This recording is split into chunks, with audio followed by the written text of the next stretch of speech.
நம்ம இப்போ கோதுமை பிடி கொழுக்கட்டை தான் செய்ய போகிறோம். அது எப்படி செய்யலாம் பார்த்தலாம். எனக்கு செய்யவே தெரியாது. நான் வந்து ஒரு சேனலில் பார்த்தேன், அது மாதிரி தான் செய்கிறேன். இப்போ வந்து 2 ஸ்பூன் வந்து நம்ம எண்ணெய் சேர்த்துக்கலாம். எண்ணெய் சேர்த்துக்கப்புறமா வந்து அவங்க வந்து முந்திரி பருப்பு போட்டு வறுத்து எடுத்துட்டாங்க. அதுக்கப்புறம் தான் வந்து மாவு வந்து வறுத்தாங்க. எங்கிட்ட முந்திரி பருப்பு இல்லாதனால வந்து நான் வந்து எண்ணெயில் சும்மா வெறும் மாவாக போட்டு நான் வந்து 2 நிமிஷத்துக்கு நல்லா வறுத்து எடுத்துடலாம் ஃப்ரெண்ட்ஸ். பிள்ளைங்களுக்கு எதாவது ஸ்நாக்ஸாக செஞ்சு கொடுப்போம்னு சொல்லிட்டு பார்த்துட்டு இருக்கும்போது தான் கரெக்டாக அந்த வீடியோ வந்து ஒருத்தவங்க போட்டிருந்தாங்க. அப்போ அதை பார்த்து நான் செஞ்சு கொடுத்துட்ருக்கேன். எதுவாக இருந்தாலும் சரிங்க, பிள்ளைகளுக்கு லிமிட்டாக கொடுத்தாவே ரொம்பவே உடம்புக்கும் நல்லது, நம்மளுக்கும் நல்லது. இப்போது 2 நிமிஷம் ஆயிடுச்சு. நம்ம வந்து வேறு பவுலில் மாற்றிடலாம். இப்போது அதே சட்டியில் வந்து நம்ம வந்து வெல்லத்தை வந்து ஒரு 1/4 கிலோ வெல்லம், அதில் வந்து ஒரு 3/4 நம்ம போட்டுடலாம். கொஞ்சமாக வச்சுட்டு மீதியெல்லாம் கொட்டிடலாம். இப்போ இதில் தண்ணி ஊற்றி நம்ம வந்து நல்லா வந்து அந்த வெள்ளைக்கட்டி கரையிற வரைக்கும் வேகட்டும், கொதிக்கட்டும். இப்போ வந்து இது பாவெலாம் காய்ச்ச தேவையில்லை. அந்த கொதிச்சுன்னு வெள்ளம் கரைஞ்சாலே போதும். இது கூட வந்து ஒரு 2-3 ஏலக்காய் வாசனைக்கு நம்ம சேர்த்துக்கலாம். ரொம்பவே சிம்பிளாக தான் இருந்துச்சு. இப்போ வந்து நல்லா வந்து கரைஞ்சிருச்சு. இப்போ இட்லி சட்டியில் நம்ம தண்ணி வச்சுக்கலாம்.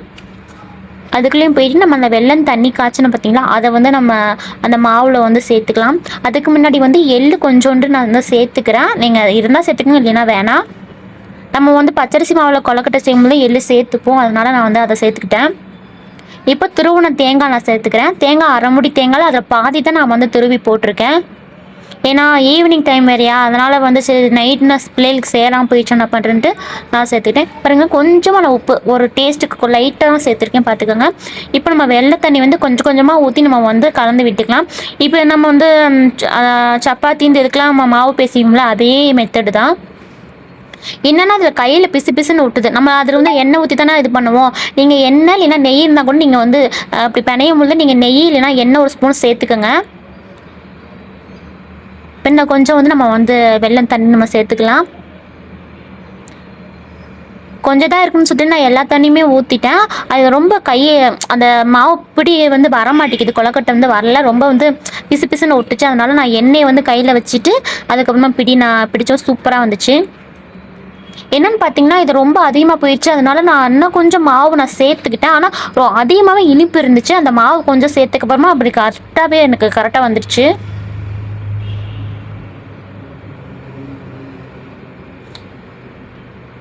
குழந்தைங்களாம் ஒரு 2 இந்த மாதிரி கொடுக்கலாம். என் பையன் பார்த்தீங்கன்னா 4, 5 இது 6 தான் சாப்பிட்டுட்டான். அவனுக்கு அதுக்கப்புறமா ஒரு மாதிரி பண்ணுது அப்படி இப்படின்னு அப்புறம் ஓம வாட்டர் வச்சு கொடுத்து சுடு தண்ணிலாம் காய வச்சு கொடுத்ததுக்கப்புறம் அப்புறம் இது ஆகலை. அதுக்கப்புறமா நார்மல் ஆகிட்டான். பாப்பாவுமே 4, 5 சாப்பிட்டா நான் அவளுக்கு எதுவுமே பண்ண கிடையாது. இப்போ பார்த்தீங்கன்னா நான் அந்த வெல்லம் தண்ணி அதிகமாக சேர்த்தனால அந்த கையில் பிசைய வரேன், அந்த பிடி வரமாட்டேங்கிறதுனால நான் மாவு இன்னும் கொஞ்சம் நான் கொஞ்சமாக சேர்க்குறேன். சேர்த்துனதுக்கப்புறமா நல்லா வந்துச்சு. எண்ணெய் நீங்கள் அந்த கொழுக்கட்டை பிடிக்கும்போது எண்ணெய் வச்சுக்கோங்க. இதே மாதிரி தான் நம்ம சப்பாத்தி போடுவோம்ல, அதே மெத்தட் தான். எண்ணெய் கொஞ்சம் நீங்கள் சேர்த்துக்கிட்டு இந்த மாதிரி பிணைஞ்சிங்கன்னா கையில் வந்து ஒட்டாது, பிடிக்கும்போதும் கையில் வந்து ஒட்டாது.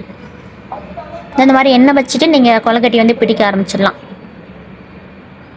ஈவினிங் செய்கிறனால குழந்தைங்களுக்கு வந்து நம்ம 2வது தேங்காய் போட்டிருக்கோம், அதனால் ஒரு 2, 3 இந்த மாதிரி கொடுக்கலாம். கொடுத்துட்டு எப்போவுமே வந்து சுடு தண்ணி இந்த மாதிரி வச்சு கொடுத்துடணும்.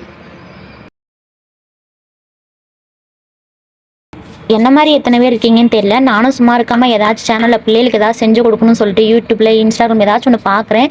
நம்மளும் அது மாதிரி செஞ்சு கொடுக்கும்போது தான் ஏதாச்சும் எக்ஸ்ட்ரா நிறையா சாப்பிட்டு அம்மா வாந்திரமாக இருக்குது, தலை சுத்தமாக இருக்குதுன்னு சொல்லுதுங்க. உங்களுக்கு இந்த மாதிரிலாம் நடந்திருக்கா சொல்லுங்கள் கண்டிப்பாக. அப்படி தான் பிஸ்கட் அல்வா செய்கிறேன்னு சொல்லிட்டு சாப்பிட்டுட்டு பாடு படுத்துட்டேன். கண்டிப்பாக செக் பண்ணி பாருங்கள் என் வீடியோவில். இப்போ கொழுக்கட்டையை பிடிச்சி நம்ம வந்து இட்லி சட்டியில் நம்ம வச்சிடலாம். ரொம்பவே நல்லா சாஃப்டாக வந்துருச்சு.